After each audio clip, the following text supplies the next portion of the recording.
បាទបងប្អូនចាប់ត្រីនៅស៊ីមរៀបបាទស៊ីមរៀបថ្ងៃទី8បាទថ្ងៃអាទិត្យ2026បងប្អូនបាទបងប្អូនយើងមកច្រើនបាទបងប្អូនបាទប្រើឧបករណ៍បុរាណអង្រុតបាទអង្រុត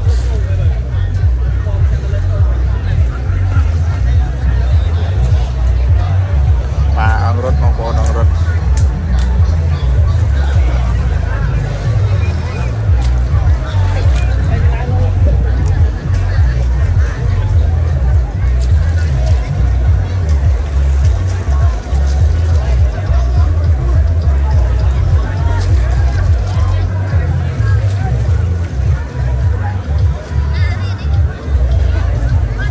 បានម៉ានហើយ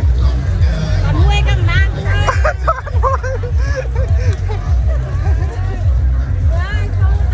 ê thang này nè ra nè sợi riệp nè ô nè sợi riệp à con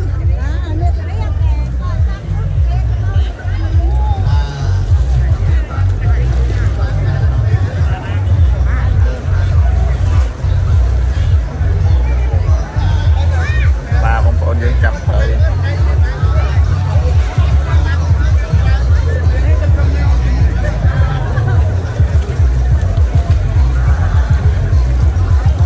cho camera mua bông bồn smartphone